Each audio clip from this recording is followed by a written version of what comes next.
Aujourd'hui, je vous montre comment protéger facilement et de manière très sécurisée un PDF afin qu'on ne puisse pas le modifier, on ne puisse pas non plus par exemple le copier ou bien on puisse tout simplement pas y accéder grâce à un mot de passe. Je vous montre ça avec un logiciel open source qui fonctionne sous Windows. Bienvenue dans cette vidéo. Bonjour à tous, moi c'est Gaël, content d'être avec vous dans Simple et Gratuit. À l'heure du goûter, on en profite et on se détend. Avec pour vous l'occasion de parler des PDF aujourd'hui. Les PDF, ces fameux documents qui nous permettent de transférer des factures, des lettres, des choses comme ça. Et c'est vrai que le PDF en lui-même, c'est un peu compliqué de le modifier. Mais c'est pas impossible et c'est même très facile aujourd'hui grâce à différents logiciels et plein d'autres systèmes que l'on a. Et c'est vrai qu'on ne sait pas qui va les ouvrir, s'il va modifier quelque chose ou pas dedans. Bref, vous voulez peut-être les protéger, soit des regards indiscrets, soit de la copie ou de la modification. Parfois, vous devez utiliser des logiciels. Il en existe pléthore qui sont bien souvent payants ou en tout cas gratuits avec des versions pro ou des trucs en ligne qui malheureusement on ne sait pas trop si nos documents vont être stockés, conservés, analysés ou pas par l'entreprise et peut-être même revendus. Au moins là, on va parler de quelque chose qui se passe en local, qui reste sur votre ordinateur, qui est totalement gratuit, open source, sans virus bien sûr et qui est protégé. Alors si ça vous tente, bienvenue à tous et aujourd'hui donc on va sécuriser nos documents. Avant toute chose, pensez à vous abonner, je pense que ça c'est bien parce que c'est gratuit déjà et puis ensuite comme ça vous ne manquerez aucun des prochains tutos que je vais vous proposer. Je vous propose de passer maintenant sur la droite, c'est bon, et nous allons pouvoir découvrir cela ensemble. Pour ce faire, on va ouvrir Firefox et on va aller sur ce site-là. Il s'agit de PDF Encrypt. PDF Encrypt, notez bien le petit logo rouge avec marqué PDF dessus, parce qu'il existe d'autres PDF Encrypt, notamment un en ligne, mais qui n'a rien à voir avec ça et qui appartient à une entreprise. Là, c'est bien la version open source et gratuite. Alors profitez-en. C'est d'ailleurs marqué Free, Open Source, Native, Windows App. Ok. Vous l'avez en version GitHub, pour ceux qui voudraient lire le code, avoir le dépôt et tout ça. Voilà.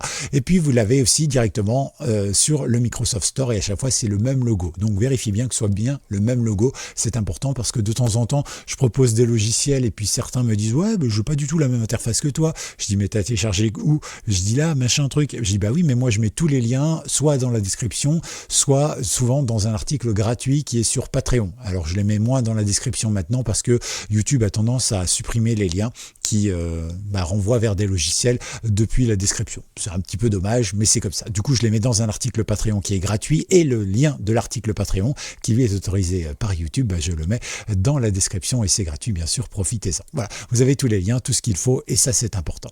Alors ce logiciel, il se comporte de trois choses très simples, on va voir ça ensemble, de différentes permissions que vous allez pouvoir le voir et vous voyez que après vous pouvez simplement le faire. Donc vous l'avez en version normale, donc installable, vous l'avez en version portable et bien sûr vous pouvez avoir accès au source code que vous pouvez télécharger directement ici. Donc ça, moi je trouve ça plutôt sympa, donc si vous avez vraiment envie de voir ça, donc ici il y a la suite, donc on va voir effectivement qu'il nous prévoit d'autres choses, c'est plutôt bien. Alors concernant le chiffrement, parce que c'est ça qui va vous intéresser, c'est dans les standards de chiffrement avec notamment l'AES 256 qui est le standard du moment. Donc vous cliquez sur télécharger pour le télécharger.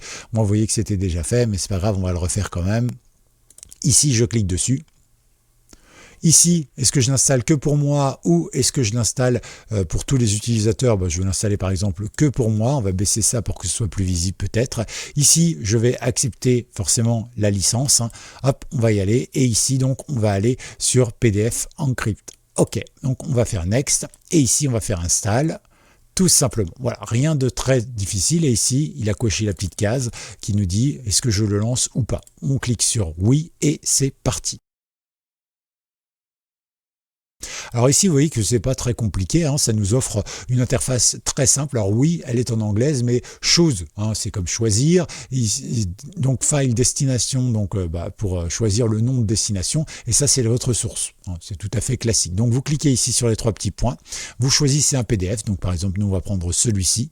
Je clique ici, et ici donc automatiquement, il vous dira qu'il vous le mettra dans le même dossier. Il leur portera le même nom. Tout ce qui aura marqué en plus, c'est encrypted. Bien sûr, vous pouvez changer si ça vous intéresse, si vous voulez le faire, c'est vous qui choisissez. Ici, vous allez devoir spécifier un mot de passe. Alors vous avez deux options. Soit vous générez un mot de passe, donc vous voyez, vous pouvez le faire et automatiquement d'ailleurs il est copié dans votre presse-papier. Le presse-papier, c'est une mémoire temporaire, hein, comme ça, si vous faites un petit coller quelque part, bah, vous allez pouvoir l'avoir. Donc ça, c'est la possibilité de le faire. Vous pouvez bien sûr faire vous-même un mot de passe comme vous le souhaitez.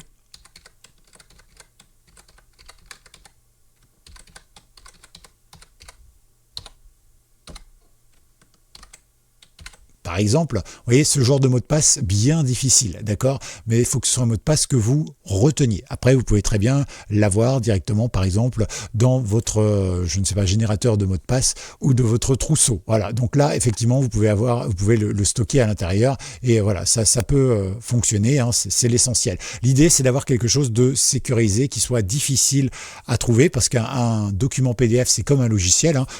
S'il est chiffré, bon, bah, on le passe dans une moulinette et si on a un mot de passe de 8 caractères, on va trouver ça en 3-4 minutes, 5 minutes. Donc c'est pas vraiment sécurisé. C'est pour ça qu'il faut choisir des choses avec des majuscules, des minuscules, des lettres, des caractères spéciaux. Vous pouvez même mettre des espaces.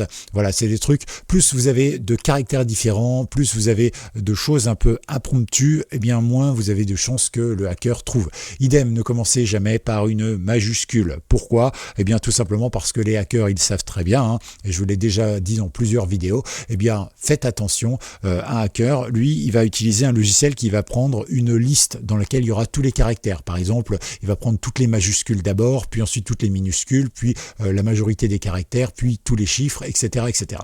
Et puis ensuite, il va faire tourner une boucle. Donc, il va essayer tous les caractères une fois, puis ensuite, il va faire A majuscule, puis A majuscule, B majuscule, etc., etc. Et puis, il va tourner comme ça et faire toutes les possibilités, toutes les combinaisons. Donc, plus c'est long, plus il va avoir du mal à le faire.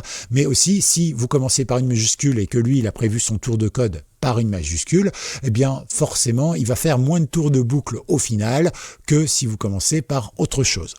Et c'est là où c'est malin, c'est qu'un hacker, quand il va vouloir faire ça, généralement il se dit, allez, les gens ils sont formatés, à l'école on dit tu commences par une majuscule, tu finis par un point. Et d'ailleurs, vous voyez que naturellement tout à l'heure, j'ai fait ça, hein, j'ai commencé par une majuscule et mine de rien, j'ai terminé par une ponctuation.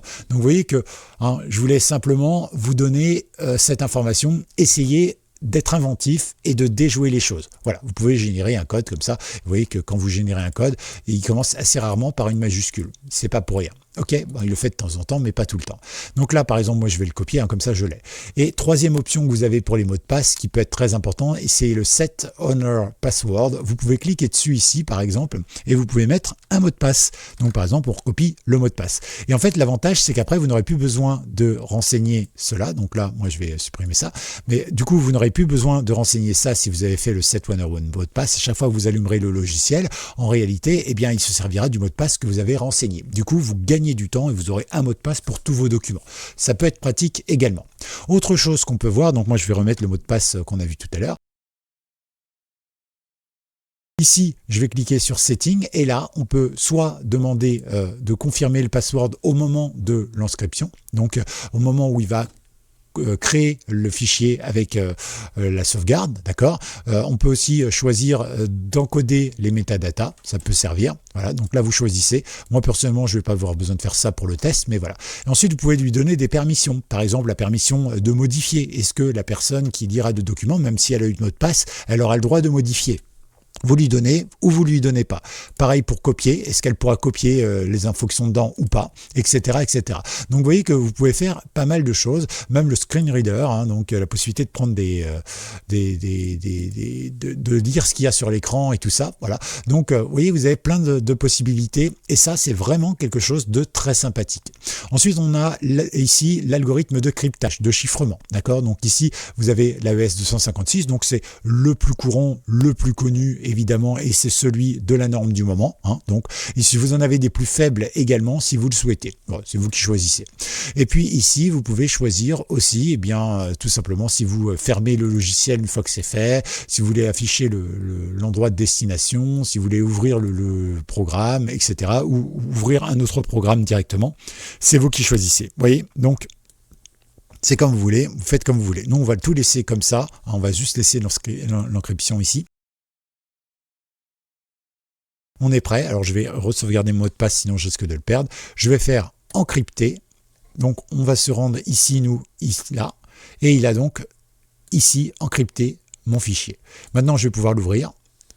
Et ici, il me demande bien mon mot de passe que je vais pouvoir renseigner à l'intérieur. Et ici, j'ai bien mon truc. Ok. Et si j'avais cliqué là, tout simplement, eh bien, je pouvais y accéder. D'accord? Donc, vous voyez que vous pouvez mettre un mot de passe, vous pouvez sécuriser, vous pouvez faire de l'anticopie, etc., etc. Ça peut être un petit logiciel. Il y a plusieurs avantages à ce logiciel. D'abord, il est entièrement open source, entièrement gratuit, à vie. Ensuite, les fichiers ne quittent pas votre ordinateur, c'est-à-dire qu'ils restent bien sur votre ordinateur, ils ne partent pas sur un serveur pour se faire traiter, etc., etc. Ce qui fait que vos données, elles restent protégées en local. C'est quand même quelque chose d'assez intéressant et ça fonctionne très bien. Alors, si on compare rapidement, et je vous ferai un petit tableau récapitulatif, tiens, si ça peut vous intéresser pour la prochaine fois, mais globalement, c'est quelque chose, si on compare à Adobe Acrobat que vous connaissez peut-être ou Small PDF aussi, qui a une version gratuite et une version payante, eh bien lui, PDF Encrypt est 100% gratuit. Il y a un abonnement de 15 € par mois pour Adobe Acrobat pour les versions payantes et gratuit et illimité pour Small PDF Online. Sinon pour la sécurité, eh bien il est très complet celui-ci, donc avec l'AES 256, les permissions fines, pas d'envoi de fichiers, tout reste sur le truc, alors que sur les autres, c'est parfois complet, mais comme c'est payant et parfois on ne sait pas trop si nos données partent pas sur des serveurs ou autres, il faut être prudent. Pour la simplicité, là c'est vraiment le plus facile peut-être, parce que vous avez finalement, une fois que vous avez choisi ici de ne rien mettre du tout ou de mettre quelque chose, eh bien ça va rester tout le temps, et puis après simplement vous choisissez votre fichier, vous mettez automatiquement le nom. Si vous avez choisi un mot de passe unique, vous mettez encrypté, donc vous choisissez votre fichier, vous mettez encrypté, vous choisissez votre fichier encrypté, etc. et ça va super vite, d'accord? Donc ça vous permet vraiment de faire des choses. Alors petit bémol, effectivement on peut pas traiter par Allo, mais bon c'est déjà pas mal, comme ça on peut le dire. Ici on le sait, les permissions, je tenais à le rappeler, c'est pas 100% fiable tout le temps. Alors le mot de passe, oui, plus vous mettez un mot de passe dur, évidemment, plus ça risque d'être compliqué de le craquer. Mais par contre, toutes les petites permissions ici, les interdits de copie et tout ça, eh bien ça, que vous soyez sur n'importe quel logiciel d'ailleurs, il existe toujours un moyen de contourner un petit peu la règle. Donc bon, c'est efficace, mais celui qui s'y connaît vraiment, il détournera la chose. Voilà. Mais déjà, s'il peut pas accéder aux documents, il détournera rien du tout. Et ça, c'est déjà pas mal. Alors il existe bien sûr des petits logiciels, je vous en avais déjà montré un avec un code et tout ça sur cette chaîne, pour vous montrer comment ça fonctionne, le hacking dans ce moment-là, et comment on trouve rapidement un mot de passe. Mais vous voyez que globalement, tout le monde n'est pas capable de le faire, et surtout tout le monde n'a pas forcément envie de passer parfois quelques jours, quelques mois, quelques années pour trouver un mot de passe comme ça pour un document. Finalement, des fois, il vaut mieux extorquer l'information discrètement auprès de la personne en faisant du social engineering, c'est-à-dire en posant la question directement aux gens ou en essayant de les amadouer façon escroc, et ça marche bien. Et voilà, donc ça c'est génial pour un utilisage pro ou perso, mais voilà, c'est quelque chose, voilà, simple, efficace, et comme je vous le disais, il est vraiment bien, il est top. Je crois qu'on a à peu près tout dit. Vous avez été jusqu'au bout, vous mettez hashtag PDF, voilà, c'est bien, dans les mots-clés. Vous me dites aussi de quel logiciel vous servez pour encrypter vos PDF, pour crypter vos PDF, voilà, vous n'hésitez pas. Si vous avez des envies, des besoins, des choses comme ça, vous me dites dans les commentaires. Si vous avez des réactions aussi par rapport à ce que j'ai pu dire, ou des choses que j'ai pas dites, ou que vous auriez aimé que je dise et tout ça, comme d'habitude, dans les commentaires, j'essaie de répondre au maximum de gens. À tout bientôt, c'était Gaël dans Simple et Gratuit. Ciao.